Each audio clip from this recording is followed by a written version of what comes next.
Hi, everybody, and welcome back to the Empty Pockets podcast with Skip Healy. So we're going to get right into segment 2 of my chat with Sir Ian Anderson from the band Jethro Tull. Now remember, this is the edited version of my interview. If you want to become a member of the Snug, you'll hear the full, unedited version, bumps and all, because it was a little bit rocky to start with. How's that? So join the Snug, get all the information. If not, thank you anyway for coming by the podcast. Tell all your friends, tell all your enemies. Come back to the Empty Pockets podcast again. So here we go, segment 2 of the chat with Ian Anderson. If we could talk about your playing for a moment, actually just the sound that I and clearly many others have enjoyed for a long time. The English folk revival in the 60s was built on just magnificent pillars of Dave Swarbrick and Martin Carthy, Richard Thompson, Matty Pryor, all these people that you know and have worked with.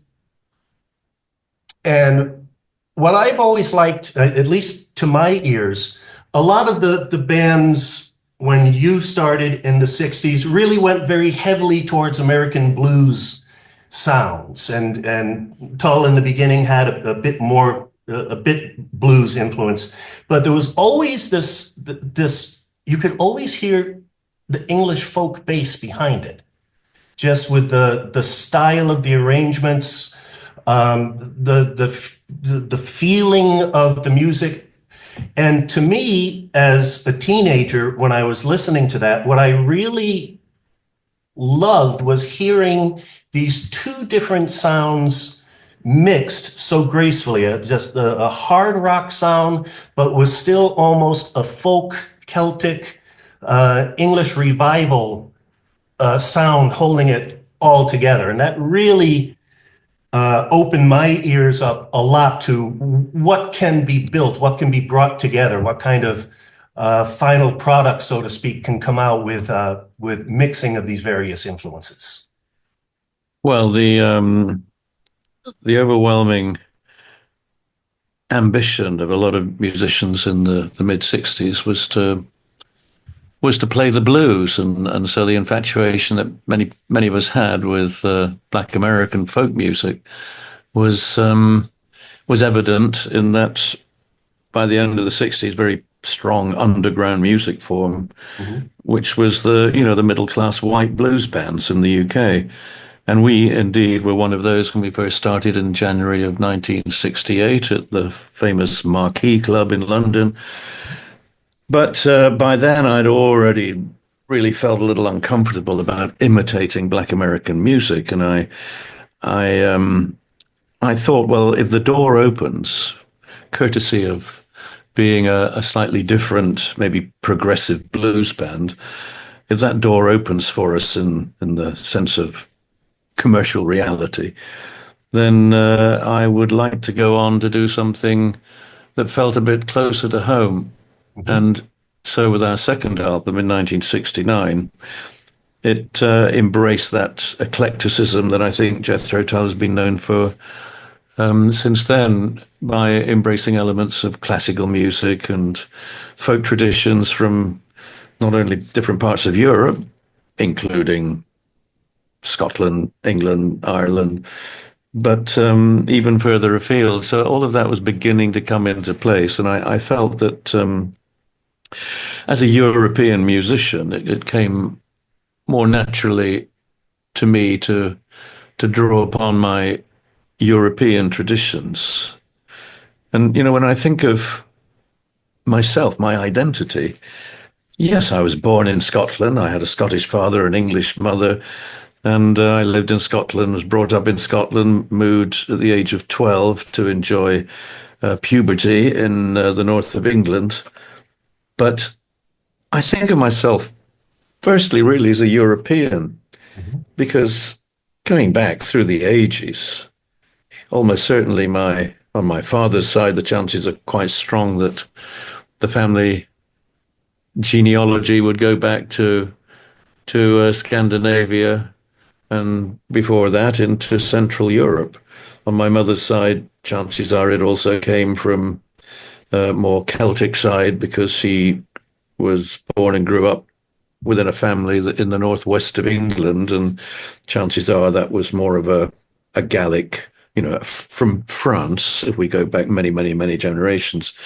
And I think my DNA tests showed the strong likelihood that my forebears began somewhere in the Balkans, in the former Yugoslavia, which is a long way away. But when you think of the migration of people throughout Europe over the ages, it all makes a certain sense. So I tend to think of myself, primarily as a European, in terms of my DNA and as well as my professional and my emotional sense of who I am, without any disrespect to my British passport and a lifelong ambition to pay as much as possible in UK taxes to keep our country going.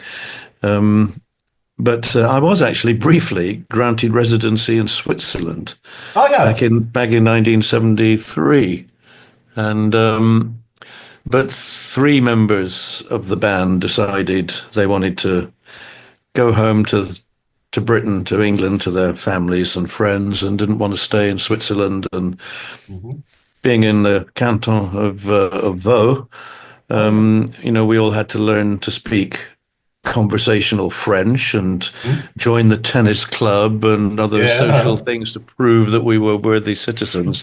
Exactly. And they decided after a few months of being in Montreux, they decided they'd had enough and wanted to go home. And and so rather than split up the band, I had to side with those who wanted to return. So our Swiss residency was never taken up. And but nonetheless, over the years, I continue to have an affiliation with Montreux, and indeed for 10 years, we had a second home in Montreux where we spent, regular but short times staying, looking out over Lac Léman in the direction of Geneva, and so it was. It was an ongoing relationship, but when that came to an end, the year after Claude died, I began to feel that it was no longer quite what it had been, and so I had to take that difficult decision to go along with selling the property and I haven't been back to Montreux since, other than perhaps passing through it on the train. But I've never actually. It has fond memories for me. It also has sad memories. So I'm probably overdue a visit back, but not just yet, since I don't really have a lot of time this year. We've got a lot of concerts that are scheduled, even if they're not on our website. Right at the moment is because tickets are not on sale, and we don't put concerts on our website until there are ticket outlets that we can refer people to. Yes, I see you have Switzerland, Poland, France, Austria, Spain, Belgium, and Germany on the agenda coming up. Yeah, as always, there's quite a lot of shows in Germany because it's our second biggest market, really, after the USA, and even more so than the UK. In fact, last week, when our new album was released, just over a week ago, our album was at the end of last week #2 in the German national album charts. So flash in the pan, because just all the fans going out and buying it in the first week or pre-ordering it. But nonetheless, it's it's a measure of how we're not quite as popular as Lady Gaga, who was #1. But Germany's always been an important and quite large, and now, of course, even larger than it was when we first started going there, when it was still East and West Germany. So we have a long tradition of not only Germany, but the German-speaking countries, Austria, Switzerland, or parts of Switzerland. And we have a good relationship with German fans. Most of them, I guess, are senior citizens, but there's quite a healthy amount of younger Germans who take up the interest in progressive rock and folk and so on and so forth. So it's always regenerating to a degree, particularly when you play outdoor shows in the summer. There are a lot more Yeah, young people exactly. evident. I suppose it's because outdoor shows in the summer, it's easier to buy drugs. Yeah. Or at least enjoy them. Yeah, or underage booze or whatever. So there's an inherent attraction Exactly. to the young in outdoor festival concerts. I actually hate playing festivals. I mean, I don't mind playing as part of a festival when it's a concert and it's just us. But Mhm. multi-act festivals, I've decided never again. I just Uh-huh. absolutely really don't. I hate the noise and the bustle and the crowds of people and the Huge and confusion. Huge well, confusion it all it time. is Yeah. just too. I'm not gregarious. I'm a loner. I just want peace and quiet. Mhm. Right up until 10 seconds before I walk on stage and the intro music Exactly. begins, I want silence. I want tranquility. I am the same I way. really don't want to hang out with other musicians making a lot of noise or No. drinking and doing whatever else they might be doing. So I'm a loner. I'm like the guy in a cowboy western, rolls into town smoking a cheroot, and Howdy, man. I am Clint Eastwood with a flute. There you go. I love it. If I may ask you one question, going back a little bit, because I've seen this quote from you a couple of times, and there's one thing I've always wondered about it.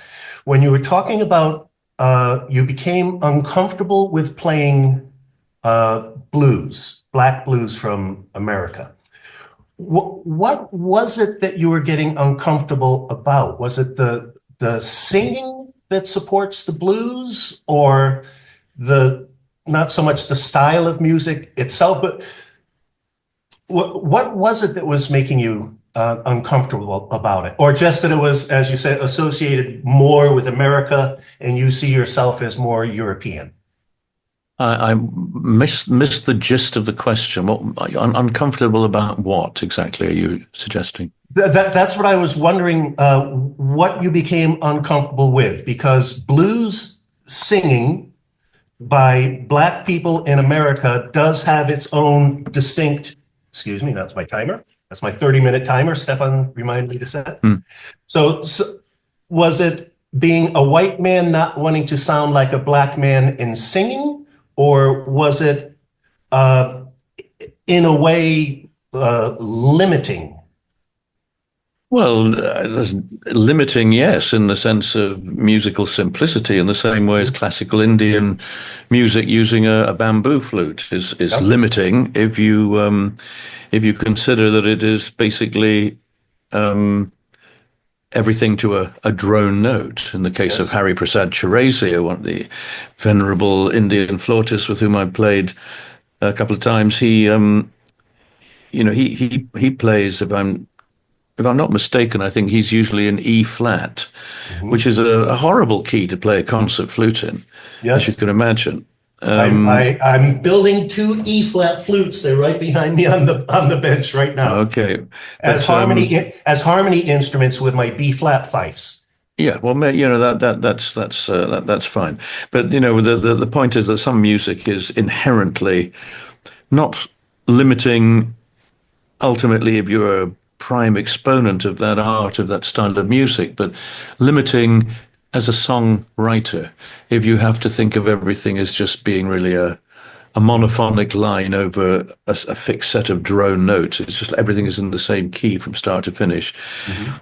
And I did write one piece of music for a duet with Hari Prasad Chaurasia, which explored the possibilities. So melodically, everything was hanging in around that same Mhm. tonality all the way through, an 18-minute long piece. Mhm. But I shifted chords underneath the melodies and introduced some key changes for the parts where I would play the Western concert flute. Mhm. But I think he found it very unsettling because he wasn't used to the chordal shifts. Even though they worked with his melody and improvisation, it made him uncomfortable. And that was to do with musical, I mean, his own musical heritage, his culture, his some total knowledge of music was based on something that I personally, as a songwriter, found very limiting. And although I could stretch it a bit, I left that world a little bit behind. In fact, the demo for that piece of music, I found again, or my son found it on an old laptop computer last May. And when I heard it again, I thought, wow, this is really good. Because I played the bamboo flute as well as the concert flute on the demo. And I thought, I expect this is something our fans would like to hear. So I reworked it and added other instruments and wrote melody line and lyrics. And it was the first song that I recorded for the album that has just now been released. And I edited it down to a more workable 16 minutes. And but it's still, as such, I think the third longest Jethro Tull song on record. Literally. But yes, so that is limiting in the same way as I suppose the 12-bar blues is somewhat limiting. Doesn't make it bad music. It's just limiting in the sense that if you're going to work within that format, it's a little stifling. If you come from a tradition of music where there are a lot more variations. Same thing with English folk music. You know, I find that to be limiting, again, quite often harmonically, because I don't really want to play all of my songs in D major or E minor. Exactly. I actually do, you know, find a lot more satisfaction in musical freedom. So I have to have a fully chromatic instrument, like a guitar or a flute or a keyboard to play with. Or when I say flute, I mean a concert flute. And so whilst I will borrow and be influenced by many of these traditions, earliest from blues, later from some elements of jazz, and then classical music and folk music from different places. I'm influenced by those things, but I don't consider myself to be a worthy practitioner of any one of them, because I borrow, steal, combine elements from different musical cuisines. There you go. And when I mix those things and stir them up in the kitchen, it's my job to try and find something that is a final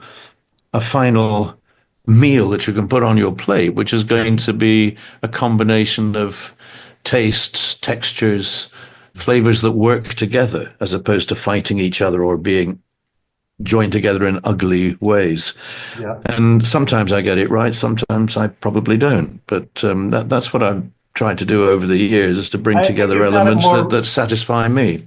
I think you've got it more right than wrong over the years. I know our time is coming to an end, but there's one serious thing I'd like to discuss very briefly with you. Excuse me, gentlemen, we have only 1.5 minutes left of recording time. Okay. Very, very quickly. I know that you had a very bad experience with deep vein thrombosis some years ago, which is one of the big risks that traveling musicians or people who travel for a living take. My wife is a physical therapist. When she travels, she always wears the pressure support stockings. I know you were very vocal about this for some time. Is there anything you'd like to say in closing about this? Well, you know, if you've had a DVT, a deep vein thrombosis, that you are supposedly more likely to have another one, so you've got to take care, and a low-dose aspirin, or if you're really worried, an injection of heparin, if you're on a long haul to Australia or Japan or wherever it might be. It's an advisable thing to do, but I don't really do long haul travel anymore. Most of my travel is no more than an hour and a half flying time, or sitting in a van. And I'm careful to do certain exercise to keep my leg circulation going. And it's just one of those slightly elevated risks as far as I'm concerned. But I think I can personally put it in the past. Hopefully I can put it in the past alongside my asthma, which is under control now, since it turned out not to be COPD, which is a much more serious business altogether. Anyway, but that very said, we are out of time. But great to talk to you, and you also, sir. Thank good you luck so with much. your next whittling of a chunk of wood and a new flute. Yes, I make these 10-hole chromatic fifes. I hope to be able to show you one of these sometime. Wow. Okay. Terrific. very much, nice to Mr. talk to you. Take care. Well, how you like them apples? There you go. I never thought that I would have an interview like that with Ian Anderson. To tell you the truth, that is the first interview I ever conducted with anybody. I've been 1,000 times on the other side of the microphone, but that was my first time asking the questions. I hope you all enjoyed it. Now we're going to go on to the next part of the podcast, which is called The Tip, where you get a little advice about playing flutes and fifes and whistles and whatever else you want to blow into and play some Irish tunes. So we'll be right back with The Tip. Hi everybody, welcome to The Tip and the Tune. Now, in the last couple of weeks, I've gotten quite a few emails for some people saying they really enjoyed the tip, but they wanted a little bit more information.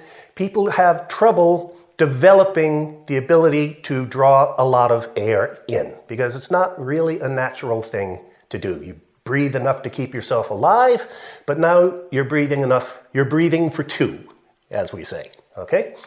One of the things you can do, now all of this stuff sounds weird, I know, but you can take a belt, put it across your chest. Don't make it crazy tight. Well, that's up for you and your personal space. So take a belt.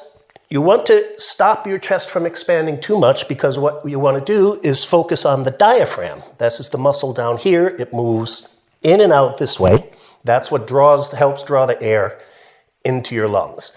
So you want to focus on making the diaphragm stronger. So the one way you can do that is put a little belt around your chest.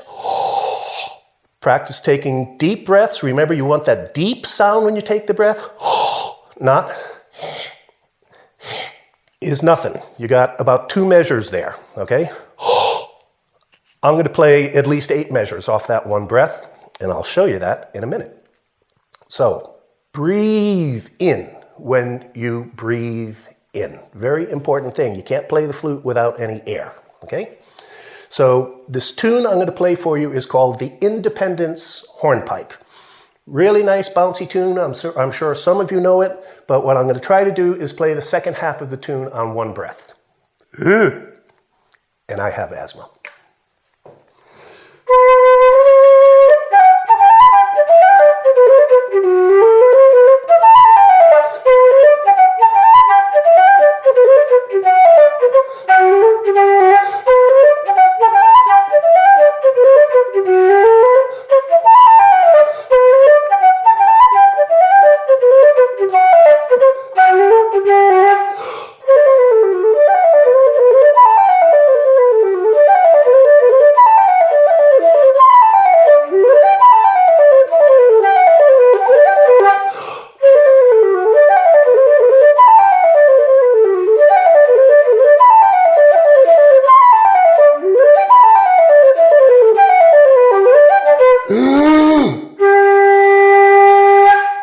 There you go.